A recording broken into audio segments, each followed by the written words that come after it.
We are turning up, baby. Let's go. Begging for the ball during that game. She was Yeah. like, please, God, set me. Did we just jinx the crap out of Long Beach? Welcome back to Around the Block Volleyball. We're approaching closer and closer to playoffs. We also wanted to keep things fun this week by ranking some NCAA jerseys and previewing a hypothetical matchup for the ages. But first, let's go over this past week's matchups. So first, we're going to start with League One, as we always do. And the matchup this week started on Thursday.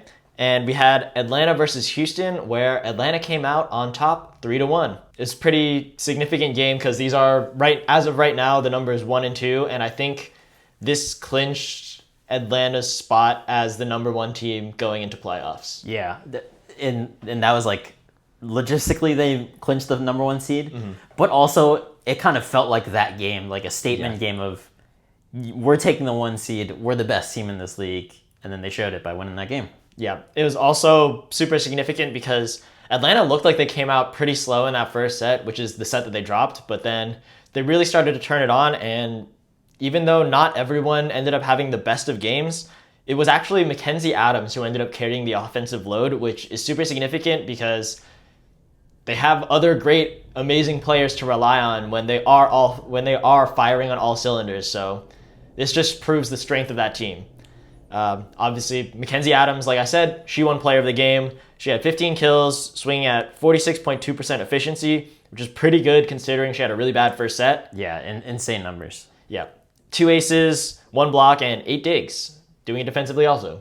Yeah, I think, again, it just shows the depth of Atlanta. I feel like that has been, to me, something that has stuck out like very hugely for them was both outsides can play all the way around. They're both very proficient at passing. Obviously, Kelsey Robinson-Cook is like the best passer in the league. Yeah. And then you have Pinoy, which is also just a great libero for defense and the serve receive. There's just great players all around for them. And, hey, Fairbanks, she's back. She's back, and it is significant that they are waning off of using Maddie Bug as much because I think maybe last week they were running a lot more of that 6-2 and like mixing them together. This week it was a lot more Rachel Fairbanks, so they're working their way back. They're getting ready for playoffs. Yeah, I think they're letting her get her feet under her a little bit, coming back from injury. Yeah. So, but she's been looking good, so. Yep. Nothing to complain about too much this game, so it's good for Atlanta. I mean, they beat the #2 team.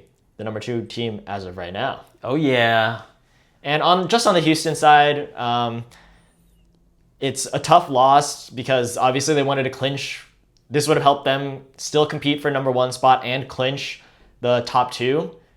But they are still fighting for it. I think they only have to win like 1 more of their games, which is fine. But this also kind of shows that you want Jordan Thompson to come out a little bit more and take over games, especially when other players are struggling. I think Jess Merzick had a little bit of a rough game offensively, so you kind of want to see some of these things, and that shows a little bit of the deficiencies in their game. Yeah, I think that is something that Houston has to worry about just a little bit, is the offensive load for Jordan Thompson. Obviously, you want to get her the ball as much as you can. Yeah. But also finding the rhythm for your middles, obviously, right? Because Amber Igidi has been great. Foley has been really good for them defensively. Yep. But then still get your outsides involved as well, right? Jess Merzick, especially if she doesn't have a good game, then can you get more from the middle or something there as well? I think it's important that you get Jordan Thompson going, obviously, but the supporting cast on offense, I think, has to be big as well. Yeah. At least, when they're playing a really good team like Atlanta. Yeah. This is more important for potentially what we're going to see from the finals matchup. Yeah, because the other teams, they're beating pretty much every other team. Yeah. So, but now we'll just move on to the weekend with League One's games. So first game on Friday, it was Omaha versus Austin, fighting for the bottom. So this is good for Omaha, where they ended up winning 3-2. Lauren Dykma was the player of the match. She had 62 assists, 14 digs. She had the team swinging with a 30% hitting efficiency and a 42.5% kill efficiency. And definitely, there was a big gap in the middle usage from her compared to Austin. So She's had a very good game. Yeah, very big win for Omaha. I feel like it was getting. I mean, we've been talking about it. Yeah. The past couple of weeks, how just concerning it has been for them. That Yeah. It just felt like there was nothing going right for them. They were losing close games. They were getting blown out. There was just losing in all sorts of fashions. It was happening. But they finally got a win. Yeah, they were also losing every time they were able to get to 5-set matches. They were losing every single one in like the worst ways possible. So they finally did win one. Yeah, which is good for them. Probably a confidence booster, but it is against an also spiraling downwards Austin team. Right. So it's good, but you're still looking for a little bit more. Yeah, so another significant player from Omaha was Sammy Francis. She continues to show out. I think she's going to continue playing for the rest of the season. She's probably going to keep showing out because she's looking really, really good. I think that is one of the biggest things for Dykema and being able to run the middle is, you know, Sammy Francis, when she's going, she is super efficient and she's putting the ball down. Yep. And that'll take us into Saturday's games where Omaha played yet another 5-set game, but this time they lost versus Salt Lake. So the player of the game for Salt Lake this time was Ronnie Jones-Perry. She had 22 kills on 22.4% efficiency, but she also had 4 aces, 2 blocks, and 14 digs. So even though the hitting efficiency wasn't quite there, she made up for it in absolutely every other way too, and she really led the team. Yeah, she's been doing it all for this team. I think maybe not as much of a vocal leader like a Haley Washington, but on the court, you can definitely tell that energy. Yeah, the way that Salt Lake is going to go up and down with the way that she's playing. That's how it feels to me. Yeah. They definitely depend on her for her offensive output, and I think she's one of those players where when she's swinging at the ball, a lot of the times the point's going to end. Either it's going to be her killing the ball, or it might be an error. She's hitting out, something like that. She's getting blocked, but she definitely goes for it, though. Yeah. It's super fun to watch, but that is just the type of player. So that's why the efficiency looks low, but she still gets a lot of kills. Yeah. And it was a tough look from Omaha offensively this time. Everyone numbers were kind of bad, but I think that was due to a much stronger defensive showing from Salt Lake versus the previous day where Austin's defense, they were missing Inoue this week, so it was a tough defensive showing from Austin the day before and a much better one from Salt Lake, and that just gave Omaha a lot of issues. We can move on to the final game of League One where it was Madison versus Austin playing another 5-set game. We had a lot of 5-set games this weekend where Madison came out on top this time, and obviously player of the game, Annie Drew Schumacher. She's been on fire ever since she came back from her injury and started ramping up. She set the kill record for per match this match with 28 kills on 49% efficiency. So she was absolutely amazing. She had 1 ace and 1 block to go along with it. She also had 6 digs, and she was completely unstoppable. 28 kills is disgusting. We are turning up, baby. Let's go. I told you, do not sleep on Madison. I've been riding with them, even when we were losing like 5 games in a row. That was more than 5 games in a row. We won like the first game and we lost like 7 straight. Yeah. But now we are on a 5-6 game win streak and we are just turning up. Yep. Let's go. Annie Drews, when healthy, looks insane. I think she is definitely giving the run for the money of best right side. I think there's like a three-player race. Yeah. You have to throw in obviously Jordan Thompson. I would say the best one.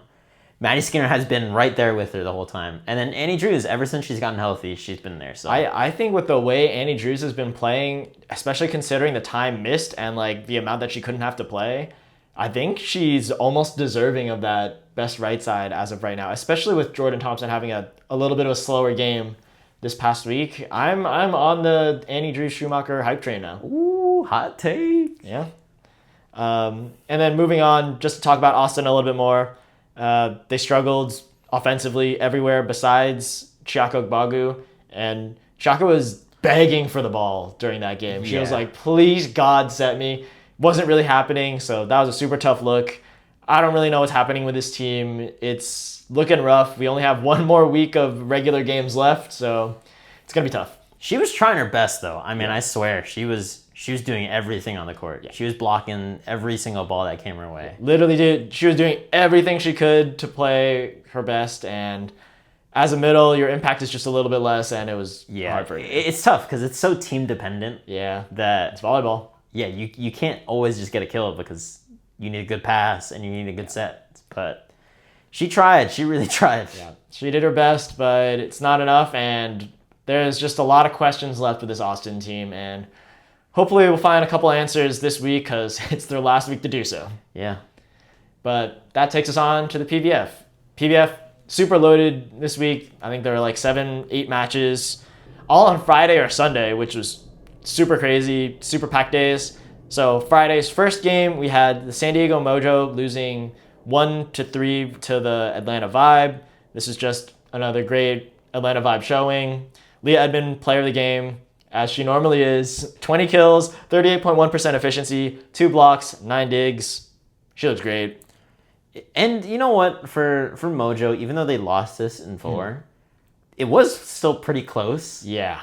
It just, when you just look at the box score, it might not feel like it because they still lost in 4, but it was still a pretty close game. Yeah. So some props to them, but Atlanta obviously taking care of business. Yeah, two of the sets ended up going past 25 anyways, so it is a very close performance that doesn't always show up in that final 3-1 score. Shout out Maya Tebron for a 22-point performance, so also very good from her. 17 kills, 5 blocks. And second game on Friday was the Columbus Fury losing a 5-setter to the Grand Rapids Rise. And the player of the game for that one, we had Carly Snyder, who had 18 kills on a lower 17.5% efficiency, but she also had 6 aces and 1 block. This is another one for Grand Rapids Rise where it's a pretty big game for them to just take care of business and beat the teams that you're supposed to beat. Yeah. Just because they are in that contention of 4-5, 5-6 maybe. Yeah. They are still doing their best to try and sneak in that way to getting that number 4 spot, that last playoff spot. So it is good to see them winning these games, but I guess they'd want to have done it in 4 maybe. But yeah, it is very rough still watching Columbus Fury though. I think they're still having a little bit of a tough time. So yeah, I think for them they're still figuring out a lot. But we wanted to shout out Isabella Raposh, who had 23 kills on 27.6% efficiency and 5 blocks. So great game from her for sure, despite the loss. Yeah. And the final game on Friday, not much of note, but it was a 3-0 of the Supernovas against the Vegas Thrill. We had the player of the game, Natalia Valentin Anderson. She had 39 assists, 2 kills of her own, and 6 digs. Great distribution from her, and it shows in the kill distribution. Omaha was just dominating in every aspect of that game. Yeah, I think, and the standings are a little different now. I think we probably haven't talked about it, but Omaha is there at the top now, which I think is pretty significant since it seemed like Orlando was kind of being able to run away with it. But then you would look back and Omaha was right there with them. Yeah, they were every single matching them. Almost matching them game for game, besides obviously the one game that they lost during that Orlando win streak. But now they're there because Orlando's slipping. And Omaha's taking care of business. And I think this shows their offense is it's clicking now. And they're becoming really hard to stop. Yeah. And just talking about the Vegas Thrill really quick. They're on a big slide down still. We thought something positive was going on. They picked up a win last week. Yeah, it's still looking bad. And it's not fully convincing yet, which is the problem. Yeah, I don't think there's. I don't know. They do have. It feels like they have good players, but everything's just not clicking with them, and they're just on this big downward spiral.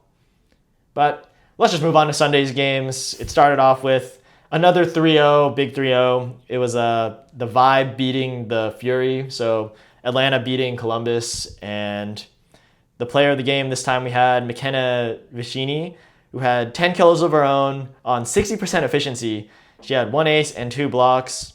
It was a great game from the middle, and when the game was this lopsided, you can't ask for too much in the stats, which is why it's a 10-kill player of the game. Yeah. Hey, but the middle, it's always fun to see a really good middle and Yeah. get their time to shine. And obviously in this type of game where it's more one-sided, it's good to see them be able to get their touches. Yeah, Get give some her the kills. plays. Give her the plays.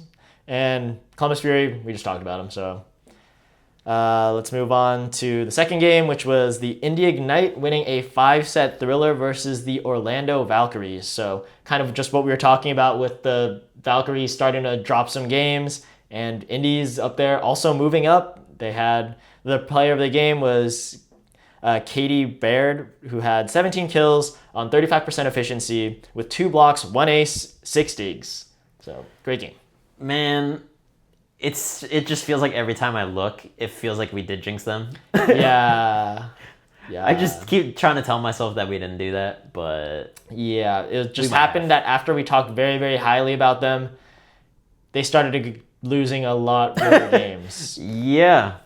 So, we were just riding the hype train, and the hype train starting to derail a little bit.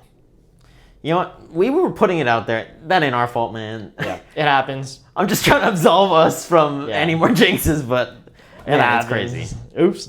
But moving on to the next game, we had Omaha Supernovas winning 3-1 versus the Grand Rapids Rise. Again, Omaha looking super dominant.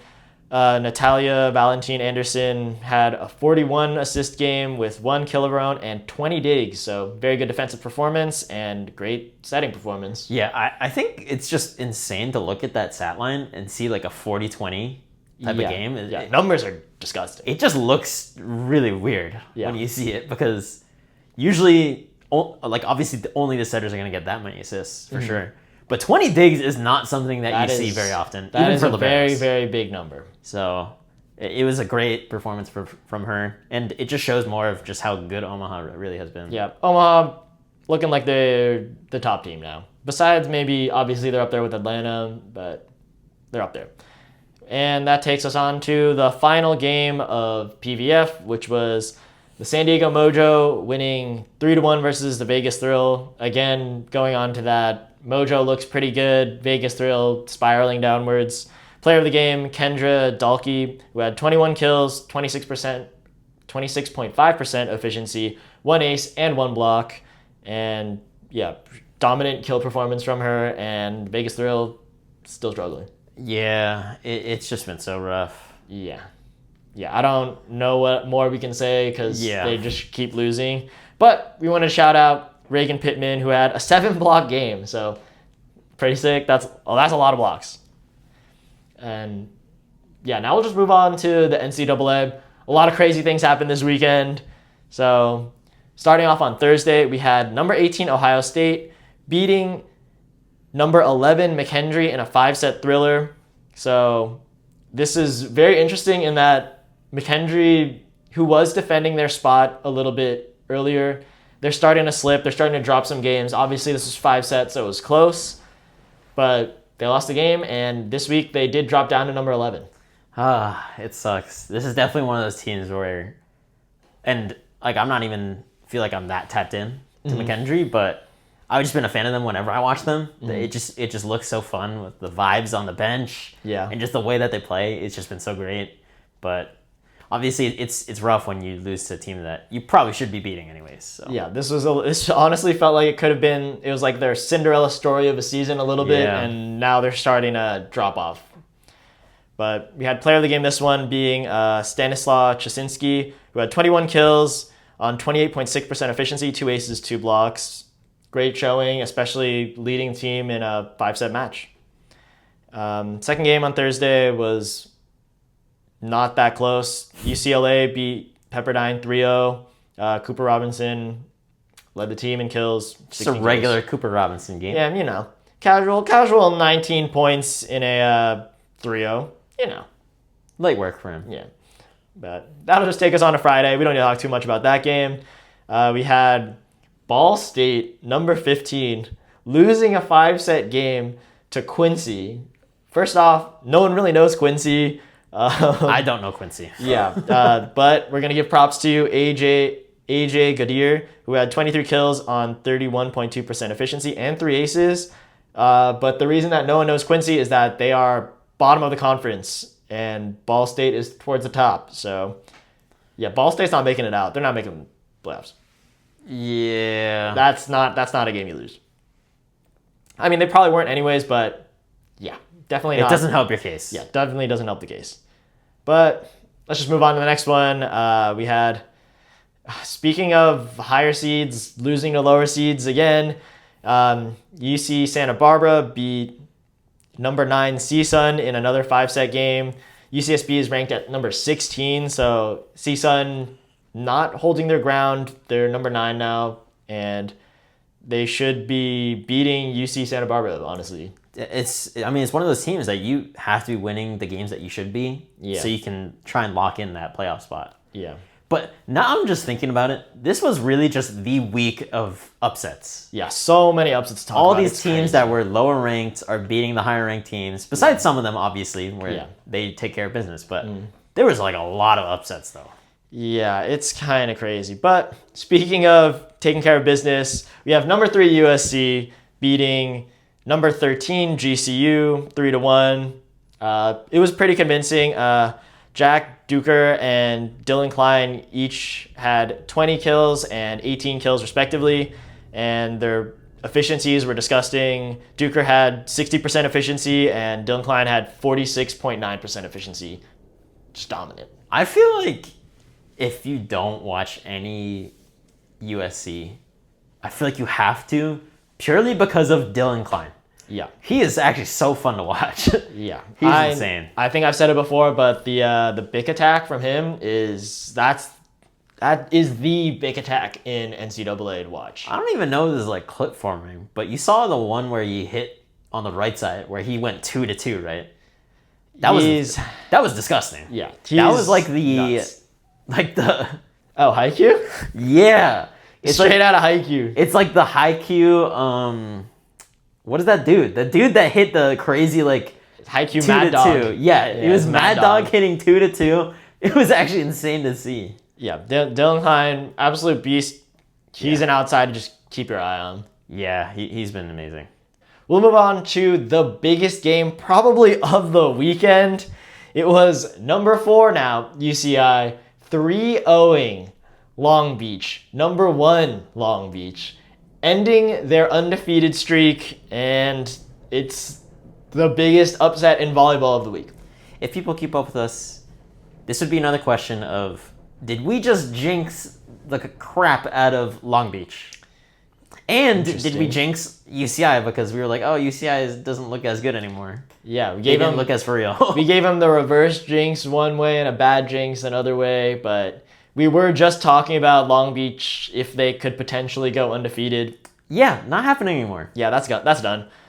But that's fine. Yeah, I mean, it was big learning experience. I mean, you could tell that there was a lot of frustration coming from Long Beach, and that's not necessarily something they had to deal with this season. So even though they lost, it was good for them. They probably needed it at some point. And for UCI, it was an amazing look. They ran a lineup with Heno and Flexen as their outsides and Darcy on opposite, and it really worked for them. Darcy looked very, very good. Yeah, I was surprised. The Australian man. Yeah. Big man, because he is huge. But, I mean, it was crazy. I think Flexen obviously has, it's like no pun intended, but he actually has been able to flex between the pin positions. Mm-hmm. And I think this has looked like a very good move. Mm-hmm. And obviously with the way that Darcy played in this big game, this might be the lineup that they have to run now. They might finish the year out with this. Yeah, because you are so close to playoff contention starting up. So yeah, and if you can beat Long Beach like this, this looks like the lineup that should be able to get it done. Yeah. And just speaking on Long Beach a little bit more, one, it really looked like they lost their mental after that first set loss. I mean, I feel like they were like super lost because they probably expected to win that, and it kind of showed in their serving because they had 4 aces total and 20 errors. So that's a really bad serving performance, especially in only 3 sets. Yeah, I can't even pretend. I hate when that happens. It's so terrible to play with that, obviously, but even just watching it, like as a fan and a viewer, it does make the men's game seem not that fun to watch when something like that happens. Yeah, and speaking on that also, there were the 4 aces, 3 of them were by Moni. So like the rest of the team, it was a rough showing. Yeah.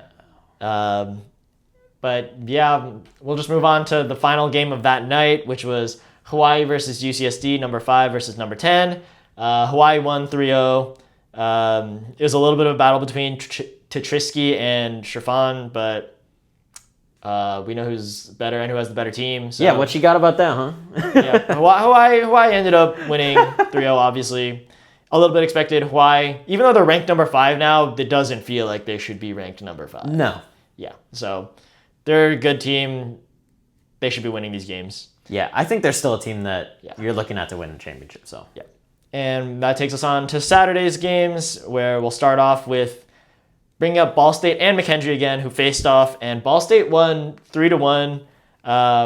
It's good for Ball State because, like we said, that was an embarrassing loss against Quincy, and a bad look for McKendree, who, again, is starting to slip down the rankings because they can't defend their spot. It hurts, man. It hurts.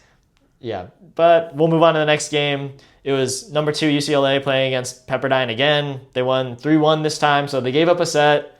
It looked like they kind of like gave up one close set and then locked in and were like, all right, let's just win this. And then, they won the final set 25-16. Yeah, UCLA still taking care of business. So yeah, kind of gross. And another 3-1 game. It was number 3 USC beating number 13 GCU 3-1. And Dylan Klein and Sterling Foley were the ones leading USC this time, who each had 17 and 16 points each. Same thing happened. They won 2 sets, dropped a set, and then won the final set. Yeah, realize, oh shoot, let's make sure we close out. And probably happens with a lot of teams where they're like, oh, let's stop sleeping if we start taking it a little too easy. Let's not let them go to 5. Yeah. And speaking about locking in, we have Long Beach and UCI matching up for their second matchup of the weekend. And Long Beach, they're ready for vengeance. They came back and won 3-0. Man, I mean, that was definitely a game where it was a wake-up game. Mm-hmm. They looked like pretty much close to angry, if anything. Yeah. They looked absolutely ready, like locked in. They wanted to win at all costs. Moni was not accepting failure from his he team. definitely was not. Yeah. He was like, all right, like if he was so amped up. Any mistakes, he was like, all right, you can't be making that. You're better. Let's get the next point. Yeah, and he was playing up to the crowd, making sure that he was getting hyped up. He was definitely not trying to lose that game. Yeah, he was swinging a bunch too, and every time he swung, you could feel the anger in each swing. It was crazy. Yeah, he was not messing around. Yeah, also, he won the game on his only ace of the night, and it was disgusting. Yeah, I think we heard that that's still keeping up his streak of getting an ace every match so far. Yeah, it was right in the seam between 5 and 6. It was disgusting. He is that guy. But yep, Long Beach showing why they're going to keep that number 1 spot, and yeah, they're probably going to keep it till the end of the season, hopefully. And it shows that if you wake up this Long Beach team, they are really there to fight. And just speaking on UCI real quick, Halir Heno also showed why he was the National Player of the Year and why he is, again, going to be competing for that. Yeah, he's still, you shouldn't be sleeping on him. He's obviously still one of the best outsides, maybe even the best one. So yeah, he was keeping him in that game. Yeah, he tried his best for sure. Yep. And moving on to the final, less exciting games, we had number 16 UC Santa Barbara beating number 9 CSUN 3-1. Again, CSUN losing a game that they shouldn't. Another game where it's an upset where the teams that need to really lock in their playoff spot are not doing it, and they're losing to a low-ranked team. So I don't know if CSUN was ever going to make the playoffs, but certainly now they won't. Yeah, falling out of the top 10 is definitely tough. And they lost their final set 25-15, so a little bit of embarrassing loss. I'm sure they're going to try and figure it out, but I don't know what they're going to do. We'll see. And that takes us to another big game, but just a big game in terms of what happened during the game. It was number 5 Hawaii again playing against UCSD. This time it was a 3-1, but the game got super, super heated, especially when UCSD won their single set. UCSD started talking a lot of trash on the net. They were complaining about a lot of calls to the refs. And unfortunately for UCSD, this woke up Hawaii out of taking it a little slow. And Hawaii came back with a vengeance and dominated the rest of the game. Yeah, they did not mess around after that. Yeah. But that's sometimes what happens, though, is like if you fool around too much when you're the underdog and you like start talking, usually that might butt you back. Yeah, you don't want to wake up the other team, and unfortunately UCSD did, and that hurt. Ooh. In the interviews afterwards, you could tell the Hawaii team was amped up. They were not trying to take any of that, and yeah, that was tough. Let's just move on from that. That was that's all of it. That's all our match recaps for the week. UCSD still moved up to number 10, so we take those.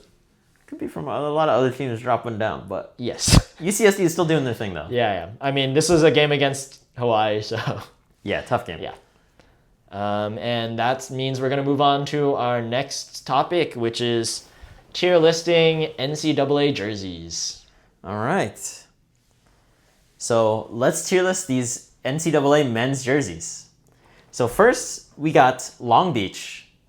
I think they have very classic jerseys. The Long Beach black jersey. Yeah, they try not to do too much. Even it's like black and white, and then they have like little accents of yellow, and that's pretty much it. They don't really do too much crazy stuff. So yeah, I mean, it's tough because I really like, in terms of being a classic jersey, I think this is one of the best jerseys out there. For sure, I agree. Everything about it maybe it's just the aura from being Long Beach, but even just the way that like the font that they use for beach is lit. It is pretty basic, but in a good way. It's like the beauty and simplicity. It's like the best way I could put it for that jersey is it's black and white. There's not really much going on, but it's just really clean. Yeah. But I feel like I wouldn't want to put it that high. I kind of like a lot of colors. That's just me personally. Like if it were me, I would put Long Beach here, maybe like B. I'm going to push for A because I think it's the best a simple jersey can get. I guess. Like, obviously, we're going to have a lot. Maybe they can be a little bit towards the lower end of A, but sure. I think in terms of, like, there are a lot of really basic jerseys. That are terrible. Yeah, and especially in NCAA, a lot of teams just throw together some basic jerseys, and this is one where it's like, it's basic, but it's the best basic can get. That's fine. Yeah. But I have to say, is that aura? You have Moni wearing the jersey right now, and you had Mason Briggs wearing it before. Yeah. Is that aura? Probably. It might give him a little bit of a boost. So I think we can put it at the low end of A. I'm okay with like bottom of A tier. Yeah, I'm sure there's gonna be other things in A that end up above it, but we'll keep it low A. All right, and then this is just one of my favorites. I just really like the pop of color, and it's super classic. Mm-hmm. Let's look at USC. Right, the nice red with the yellow font. Yellow. It's nice. Yeah. And underrated. Actually, the black jersey is pretty cool. I like how they switch it up. And it's cool when you see that contrast with the lib wearing that versus the rest of the team wearing the red. I kind of like it. Yeah, I mean, USC is also just a classic. We obviously can't put it too low. I'll say I'm not as big of a fan of like the font and like numbers on front being like those fonts. That's fair. That's fair. Yeah, but just because it's so classic, I don't think we can go any lower than a B.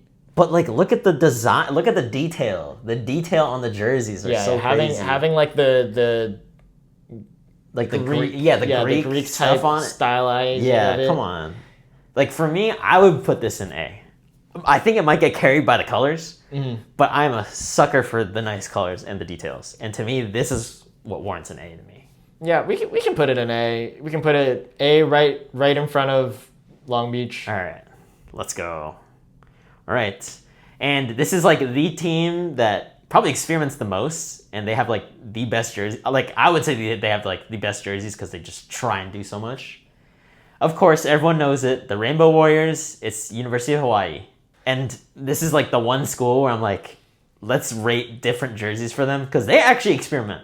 I give them props for that, where they actually try and do different jerseys. And it's not just a home and away and like an alternate color. Yeah. Okay. So first we got I love these. The actual jersey with the rainbow on it, and this is the green one. I love this one. This is also a very, very good one. I don't think it's their best that they have, but it is super iconic. Yeah. I think it is insanely iconic. I do like it just for that. But yeah, I don't know. I think it's definitely depends. Like maybe people see it as kind of like it's like Irish with like the green and the rainbow. I don't know. I like it though.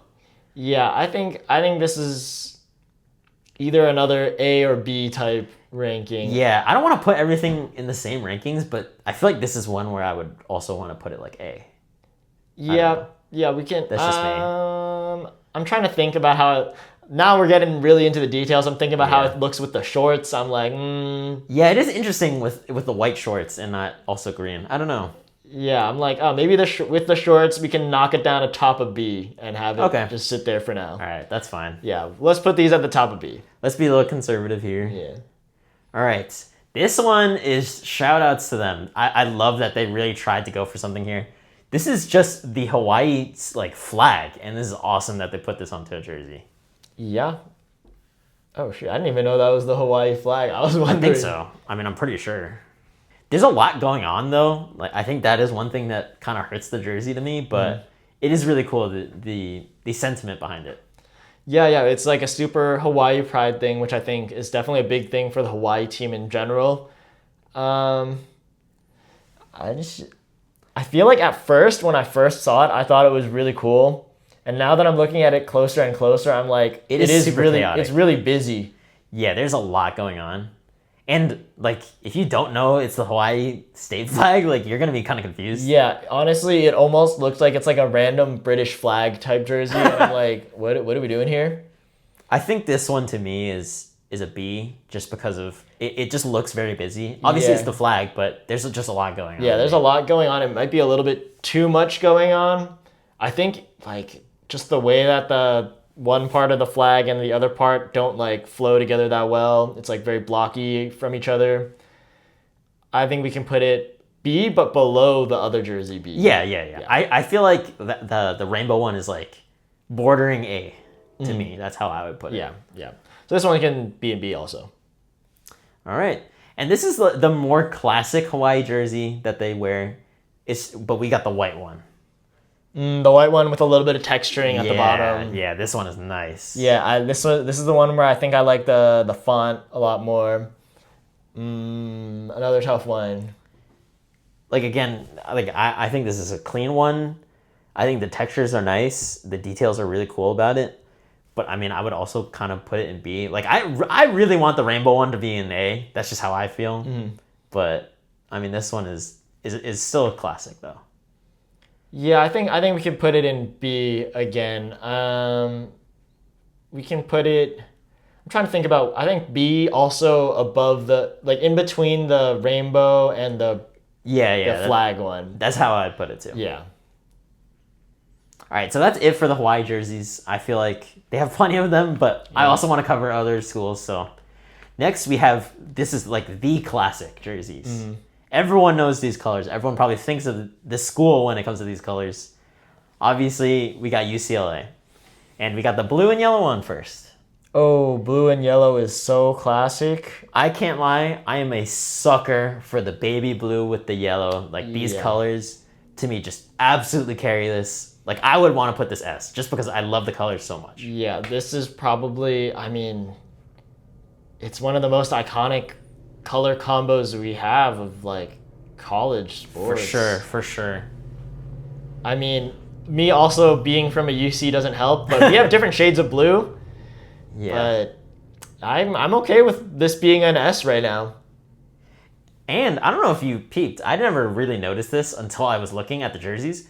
They have some details on the jersey too. Like if you look, they have stuff on the back here. Yeah, a little bit of textures. Yeah, they have like details in here. I didn't even know that was in there. I just thought it was like the baby blue. Yeah, let's put that one in S. I like the shorts too. The shorts with the yellow in the back. Yeah, I think that's like a really cool way to add in the yellow. It matches perfectly. All right, and then next we have their other version. We have the white one. I don't know if we even want to rate them differently, just because you don't have the colors to carry it as much here. I think the white one we can. I mean, it's nice also. Yeah. But just that combo from the other one, we can probably drop this one. Keep S a little bit more exclusive. Yeah. And I mean, to be honest, I would probably put this in like B. Yeah. Just because like I just love the blue and yellow so much, and this one it has like a little bit of that. It's just a more classic like white. Yeah. So as a student from a different UC, this one could have honestly been a jersey for any of the other UCs, so we can drop it to B. That's true. Yeah, we can drop it to B. We'll see later on. Yeah. All right, and speaking of other UCs, we have UC Irvine here. So it's we got Micah Goss here in our UCI jersey here, and it's the Anteaters where it has like the dark navy and then the yellow. I actually like the colors here. Yeah, as a UCSD student, this is almost identical to our colors as well. That's the thing though. I'm biased. That might make me want to knock it down just because it looks like it could be another school. I mean, all the other UCs are basically the same colors, so this will be this is definitely on the more generic end. Yeah. I happen to like it, but I've probably been brainwashed a little bit. we can put this one in C. I won't go lower than C because I don't think it's bad. No, yeah. I wouldn't say lower than C either. It's just generic because we're all the UCs are good at the sport, and we all see each other playing with the same uniforms. And then to match that, we also have the white one here just so we can take a look at it. But I would still put it in C. It's honestly the same because it also kind of looks like us. Yeah. All right, so we'll put UC Irvine, their jerseys in C here. Yeah.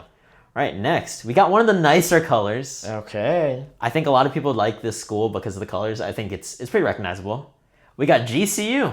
The purple is so nice. Very iconic. Very iconic.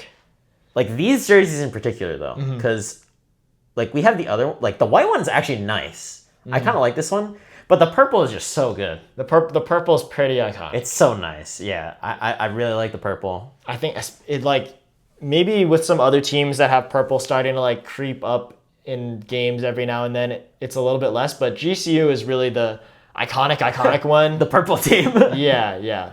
Well, I think maybe like McKendree might wear like McKendree has a little bit of purple. Yeah, so other teams are trying to creep in on that now, but GCU is iconic, and I think we have to give it its respect and put it B at least. Yeah, I don't know, like. I wouldn't like this higher than the rainbow jersey, to me personally. Yeah, we can leave that one right under the rainbow. This is tough, though. Because it's like, I think the purple is nice, but... It is a pretty basic besides that, I guess. It's a super basic jersey, and I kind of have to dock them points because of... It's this white one I like as well, but every other jersey besides these two, like, they have like a black one, I think. I don't really like it.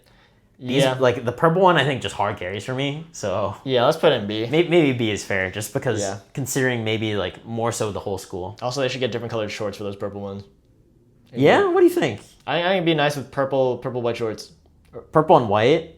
Oh, I could see that. I could see that. Yeah. So I'm gonna leave it in B because of that. That's my one thing. All right, and we have another entry here from another one of the California schools. Obviously, we have CSUN. It kind of is giving off the vibes of like a basketball jersey kind of for college, which is kind of funny. Yeah, honestly, not the biggest fan of this one. Yeah, it's just like a really basic white and red. Yeah, it kind of looks like almost like an ugly basketball jersey. I'd be willing to even drop this one to D. Yeah. I think if there is one to put in D, I think it might be CSUN. Yeah. Just because the cursive is kind of cool, but it's like low-key also kind of hard to read if you're not just staring at the jersey. It could almost be a rec basketball jersey. It is like super basic with like the stuff on the design on the side of the jersey as well. Yeah.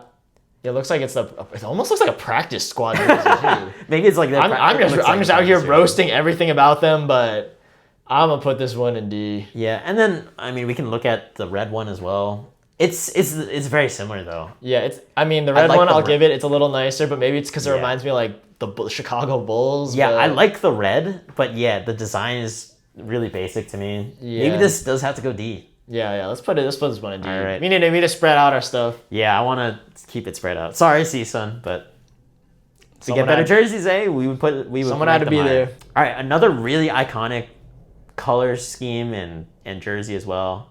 We have BYU. The blue and white. So obviously the blue jerseys I think are the best one out of them, and I don't know. I think they sometimes have a different one where it's like a darker like navy blue, but then I like the deep blue that has I just love this one the most. I think what we'll have to give them props for is just the BYU logo is just so iconic. I know. I feel like it's not fair though. It's just carrying it because it is such a basic jersey. Yeah, honestly, aside from it's just a BYU jersey, it could be like a little bit on the lower end. Because like if I closed my eyes and I just imagined like just a volleyball jersey for guys, and it's just it's blue. This is pretty much what I would see. But then there's just a BYU logo that's slapped on top of it. The BYU adds a little bit, but I know. I don't know if we want to give it too much. I'm willing to give top a C. Yeah, I think C is fair. Yeah. I think the colors kind of carry it a little bit. BYU kind of carries it a little BYU bit. BYU iconic. It gives it too much. Yeah. But the jersey's so basic. Yeah, and the black one it's not my favorite either. It doesn't look that great when you do. I don't like it that much when it's like the black and the blue. It just looks a little too dark for me. Yeah, it makes it a little hard to read the way that the colors combine. But yeah, let's just give it top of C. All right. BYU carried that brand though. For sure, it definitely is. All right, this is a tough one, but we got Loyola Chicago. I think this one is, it's very weird. Like I don't really like the jersey that much. We're back to the basketball-esque jerseys. Yeah, and I don't know if this is right, but it looks more like a tank top jersey. Yeah, it's pretty low cut, honestly. Yeah, it's low cut, and it's like the sleeve. It's really no sleeve, and it cuts in a little bit too. Yeah, I've never really been a fan of that for volleyball. Like it just doesn't look that good to me. Yeah, for going off this jersey, I'm willing to also put this one in D. Yeah, this one might be in not a fan. Even with Parker Van Buren. That's just because he's swole. I don't know. We're putting this in D. Yeah, I think it's not great though because the colors could have done so well here with like the yellow and then the wine like. Yeah, the wine if it's a white primary jersey, yeah, we're not doing that. Yeah, even the black one, it's all the same. Yeah, it looks very similar. Go into your school colors a little bit more.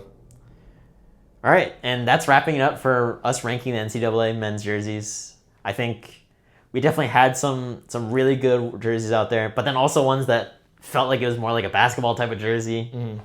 But let us know what you guys think. What would you have made your list be? Yeah, and let us know if you guys want us to rank any more jerseys, because this is pretty fun, and I like watching these teams. Yeah, it's fun to always just look at the drip, see what people got, and what jerseys might look really cool. Yep. So now it's time for us to move on to the rally round.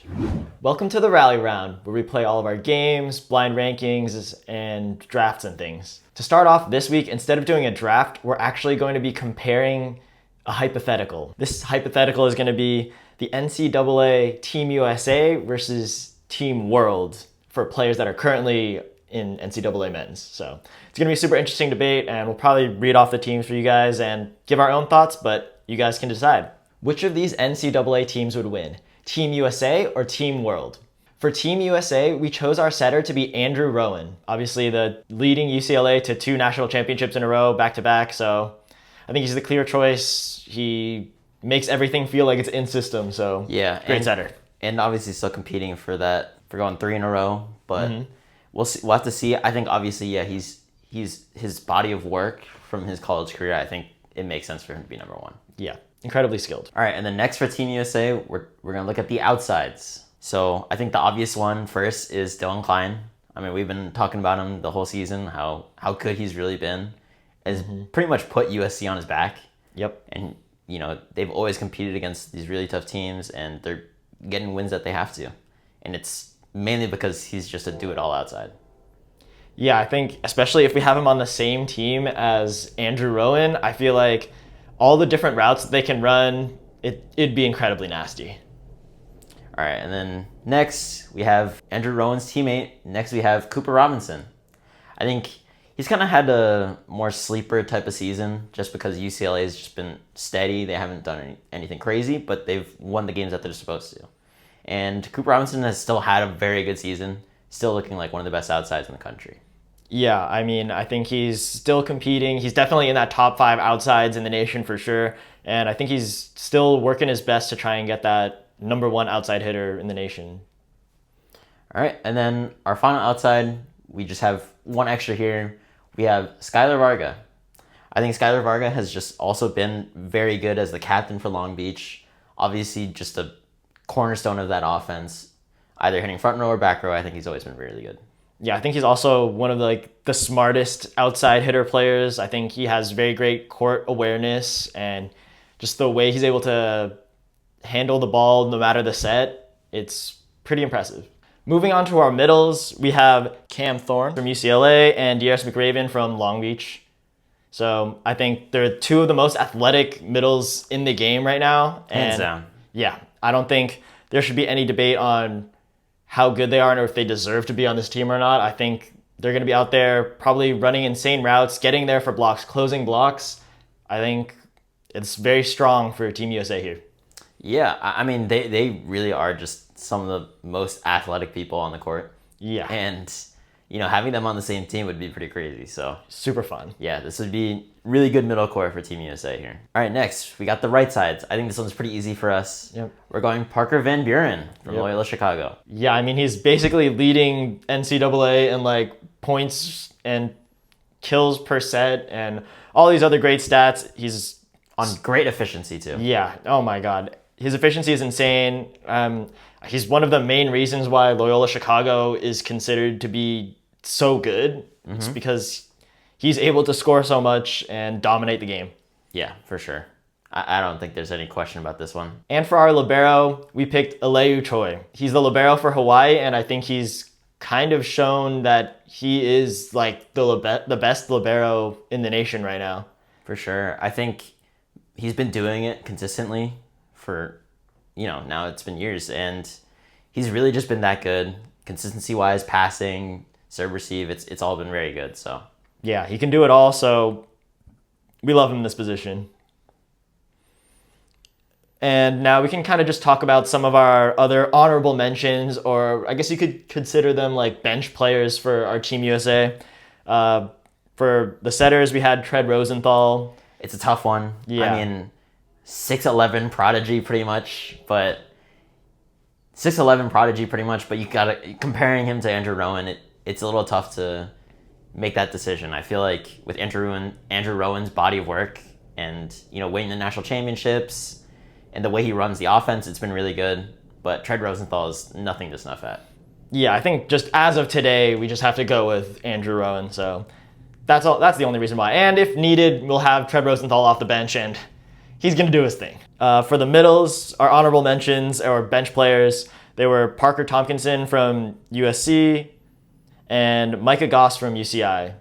Two of the other really, really great freshmen. I think they're just two also very athletic and tall middles that could be subbed in if ever needed, especially if we need a little bit more height maybe. It is kind of funny, though, that the shorter, more experienced middles are the ones that we picked to start, and then we have the really tall, but they're freshmen as the other middles that were honorable mentions that really didn't get the start from us. But they're both very good. I think it was just kind of harder to put them into that starting lineup, maybe given how how the other two have had more seasons to work with and how well they've done this season. I think for this matchup, we're probably leaning a little bit on experience over just this people's first freshman years. And for our right sides, our honorable mention was Nolan Flexen. I guess he could also be working for an outside sub, but yeah, he's also been incredible. I think he's just very, very good. Yeah. I think it is kind of funny that, he could honestly be put in for both positions and compete for both spots, right side and outside. I think he's just been that good. So tough, but when you're comparing him against the other guys, it is a little tough. Yeah, so we'll have him sub in as needed, of course. And our last bench player sub is Kellen Larson from Long Beach as our libero sub. I think this is another young player, freshman, where we're telling him, oh yeah, you're gonna have to come off the bench here. But as much as we've seen from Long Beach so far, he's incredibly good. He covers a lot of the court. He takes great command over the back row. So I think he's earned a spot to be on the team, but he just can't start quite yet. Yeah, for sure. He's been able to put up good enough passes where Moni can always get a good set off, and they're in system a good amount of the time. And it's been a tough role for him to fill, given that it's over Mason Briggs. But I think he's done a very good job so far with Long Beach. Yep. And speaking of Moni, it's time for us to move on to Team World. So this is Team World for NCAA. For the setter, obviously we have Simeon Nikolov as the setter and probably one of the strongest attackers and servers for this team. He's from Bulgaria. He's on Long Beach. I don't think there's too much that needs to be said. He's the most popular player in NCAA volleyball right now. And it's warranted. I mean, best server and very, very good all-around player. I think it makes sense that he's going to be the Team World starting setter. Yeah, no debates here. All right, now for the outsides for Team World. We have Halir Heno and Sotiris Siapanis. And I think Heno is obviously, he has to be one of the starting outsides for this team. I think, obviously, National Player of the Year last year. I don't think there's a question. And he's still doing it this year. I think there's just some other guys on the scene now that might make it a little bit more difficult for him to get it another year in a row. But he's been doing it all for UCI. Yeah, I mean, now people are here. It's going to make it a lot more of a debate, but he's still doing his thing. He's still putting up incredible numbers. He's playing smart. He can hit the hell out of the ball. So definitely deserving of a spot. And as for Siapanis, I think he's a good defensive outside anchor for this team. I think he's just going to really help hold it down for them. And I think we'll find out a little bit later for this team, but I think it's going to be needed. Yeah, I think he's a very good, kind of underrated all-around outside where he really was able to do whatever was asked of him, whether it's passing, hitting the pick, serving well, and then also just his regular offense. And yeah, I think he's a good fit for the team. Yep. For sure. It's also from Long Beach and from Cyprus. Moving on to the middle. For our middles, we had Stilian Delibosov from CSUN, and he's Bulgarian. And then we had Guy Genis from USC, who's from Israel.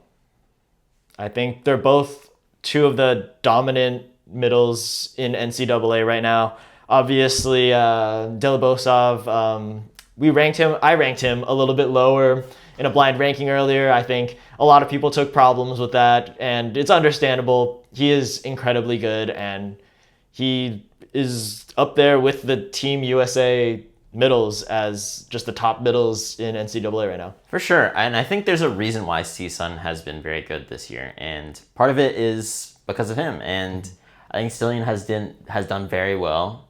And it's kind of funny. You look at stats whenever you want to look at him. And he's almost always there when you're looking at blocks, hitting percentage, or probably even kills. And if you were to look at middles, he's up there. The numbers for him are just insane. Yeah, I think he would definitely be the primary middle on this list just because he's that good. But Guy Genis is nothing to sneeze at either. Also incredibly good. He's going to be incredibly solid in the middle for this team. Definitely the experience for the team, for sure. I mean, graduate student, played at UCLA, got two national championships. He definitely knows how to win. He knows how to play well and how to just impact winning on the team. So yeah, I think he'll bring the culture and the leadership for sure. Yeah, definitely a good addition for the team. All right, and then for the right sides, we had Christian Tetrisky, who plays for U of H, and he's also from Bulgaria. Yep, we got a very Bulgarian team out here, which honestly might be a plus for them. A lot of chemistry already. Yeah, that definitely will help that now they're actually playing with each other again. But yeah, I think he's already showing it on Hawaii that he is one of the best right sides opposites in NCAA right now, and he's completely deserving of a spot on UH because that's a tough program to make it in. Yeah, and offensively he's been so solid for them, and I think it's definitely deserving that he's going to be the right side here. Yeah, he's huge. Now moving on to the liberos for Team Worlds.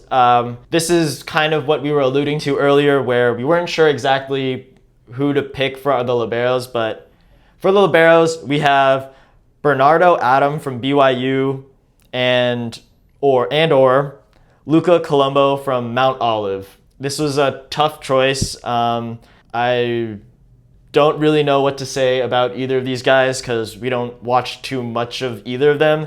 Bernardo Adam from BYU isn't their full-time lib. I think he does sub in sometimes, but he just doesn't play every single game, but he's been good from what I've seen, and he could be a very good libero, but not too sure yet. Yeah, hasn't been able to show it off yet too much in the collegiate scene.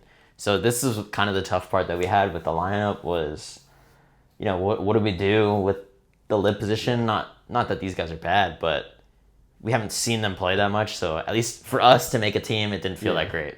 Yeah, and moving on to Luca Colombo, I mean, he is extremely good, and he's Italian. Italian libero is obviously very good.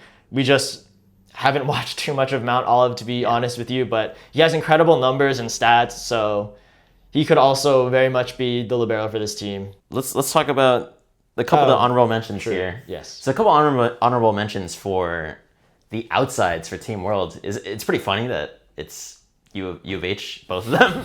It's both their outsides, actually. Yeah. So Luis Sakonoko from France, and also Adrien Rohr, also from France. I feel like they're both have been very good this season as well. So, I mean, obviously, huge reason why U of H has been so solid. And I think this is where I feel that it wouldn't be a bad idea if, at least for us personally making this team, if we moved Sotos to lib, let him play defense, because his defense is crazy. Yeah. His defense is so good. And let one of these guys play as the outside. I think that actually be kind of nasty. Yeah. I mean, if we had full understanding of who these liberos are, we might make that switch up. We stuck to the position a little bit, give them a little bit of benefit of the doubt. We don't really know them like that. But that's definitely an adjustment to make for this team, and it would definitely make them really good. That would be really hype, though. And I think those were our 2 honorable mentions. So now we can discuss what we think of this matchup and who we think would win. Personally, I tend to favor Team USA, but that might be a little bit of national bias coming in, because now re-looking at it, this Team World's team is kind of disgusting. Yeah, it is a really good Team World team, but I don't know. I also kind of feel that Team USA is deeper, where I think that might help them, where, with the overall play of that team, that might be able to help them get a win. It is, I think it's pretty close, if you ask me. I just think the star power from Team World is very tough. I mean, in Hillier Heno and Moni, that's a lot to deal with there. Yeah, I think what gives USA a little bit of an advantage is having the 2 middles who I would consider to be stronger personally, or at least as a duo. I think they're a stronger duo. And as of right now, I would also give the libero position. Yeah, I think for sure. I think Aleu has been so good, and that has to count for something for me in the passing that you'd have to deal with. This is tough. Yeah, Team World, I think one thing that you might have to give them the leg up on is the serving. 100%. I think they're just gonna serve the hell out of the ball. And Moni being on the same team for serving just sounds disgusting. Yeah, I think it'd be incredibly scary to go up against. I mean, sure, there's gonna be good number of errors, but oh my god, the aces would be unbelievable. If they have a good serving night, wow. I mean, then I would take Team World to win. Yeah. I mean, I feel like these teams are pretty evenly matched, honestly. I just think that it feels like Team World has the better star firepower. I think so too, yeah. It's so tough. Yeah, I think, just offensively, I think Team World might be a little bit overwhelming.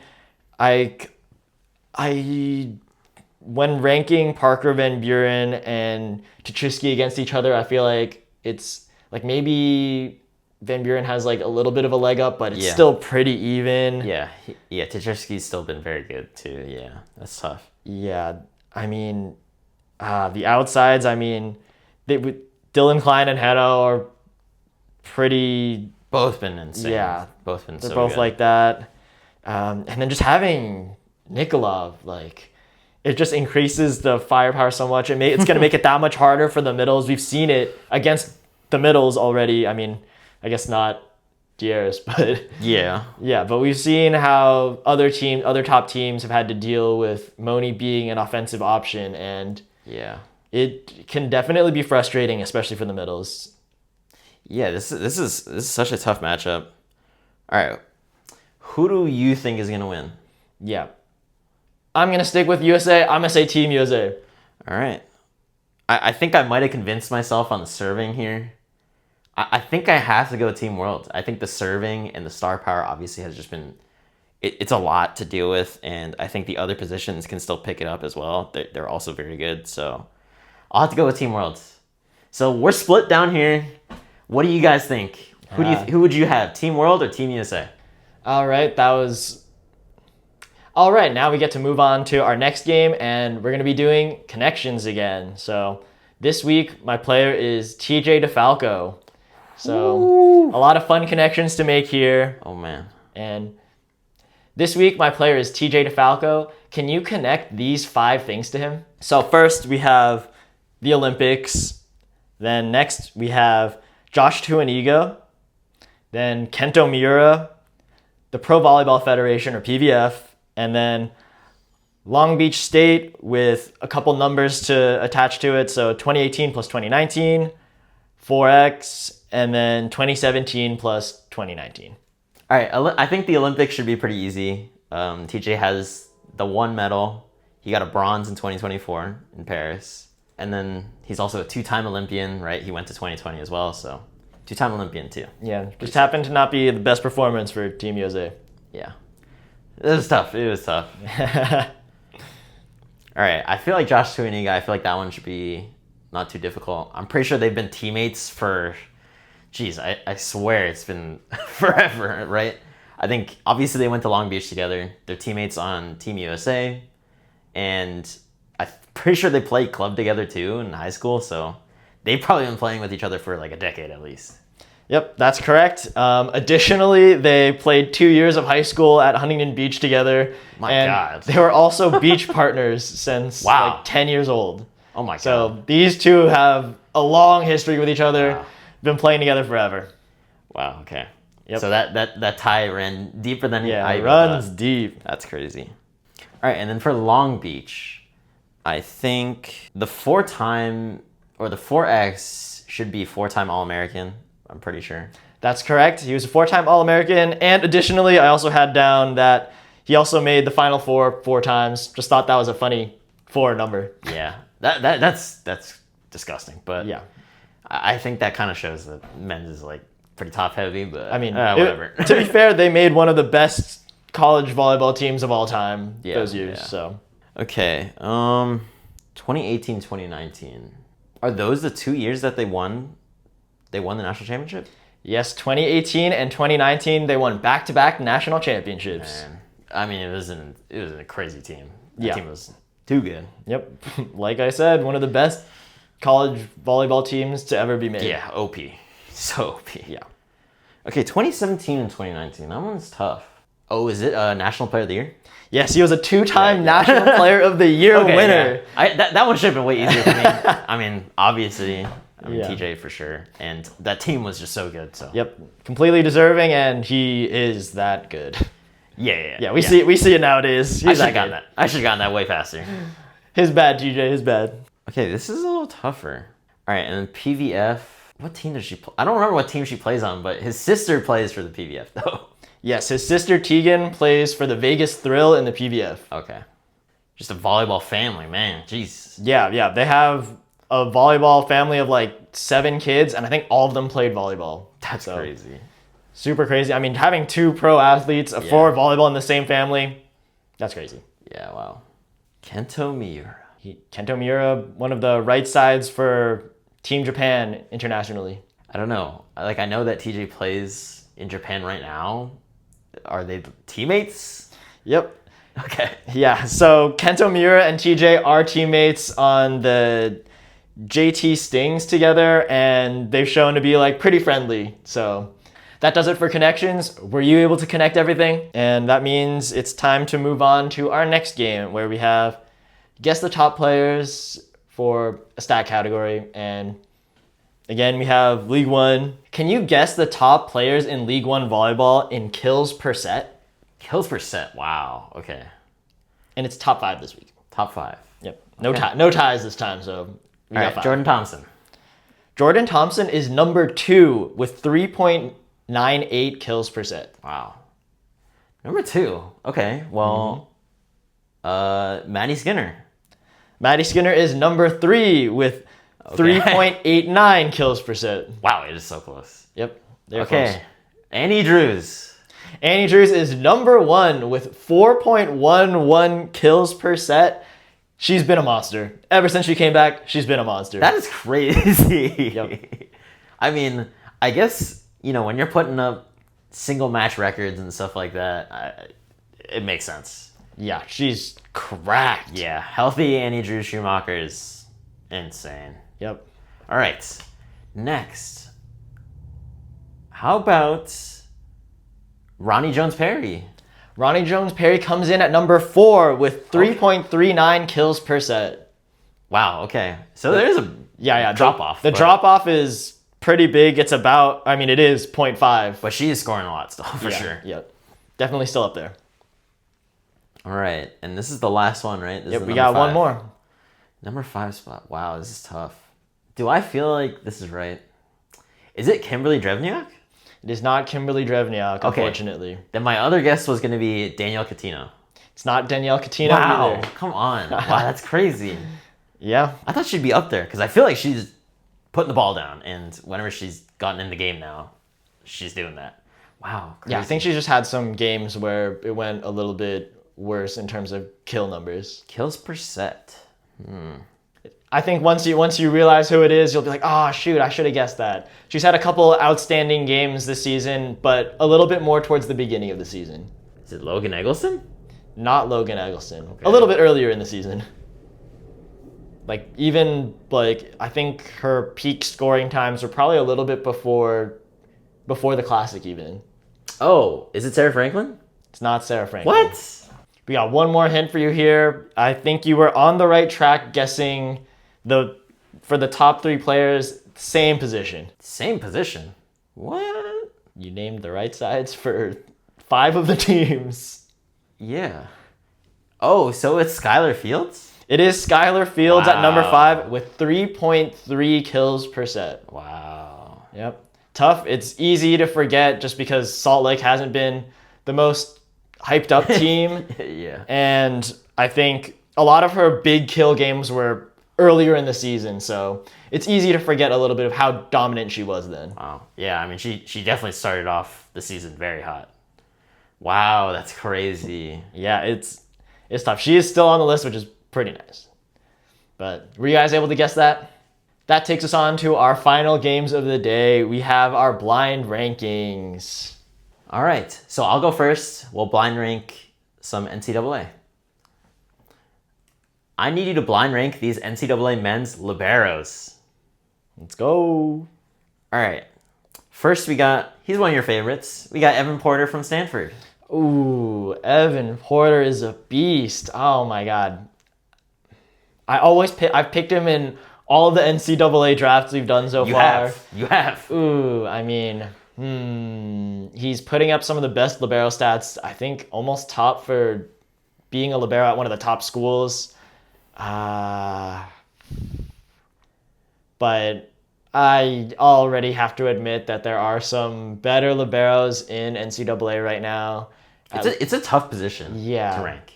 Yeah, it's tough, especially with players playing, having to switch off 2 liberos now. Yeah, I think that's been the biggest curveball for the position is the fact that the rule lets you play 2 libs. I think that definitely has switched up a lot. Yeah, but I guess he is one of the players where they're not doing too much of that, so I'm going to have to, bare minimum, I'm going to put him at number 3. Okay, number 3. Yeah. All right, next. One of my favorites, we have Johnny Dykstra from USC. Ooh, USC's also that good. Dang. Yeah,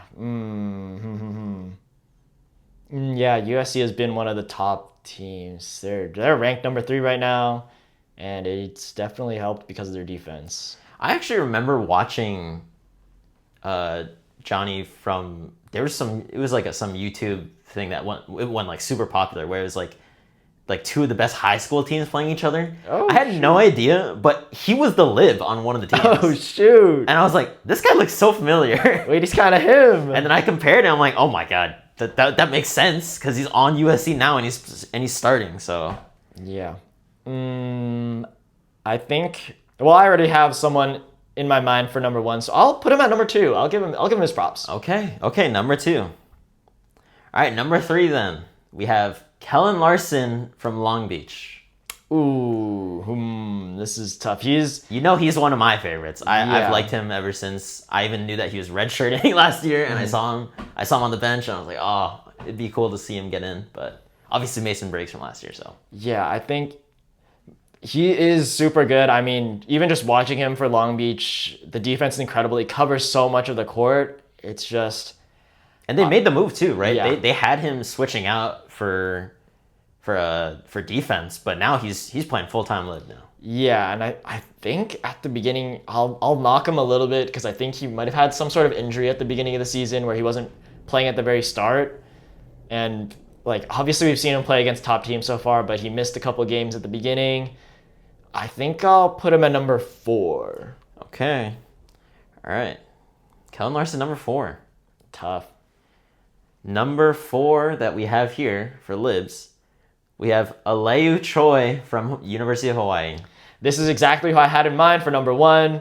Aleu Choi's number 1 libero. That's on my list. Yeah, hands down. I think this makes sense. He shouldn't be anywhere else but number 1 to me. Yeah, so we're sticking him there.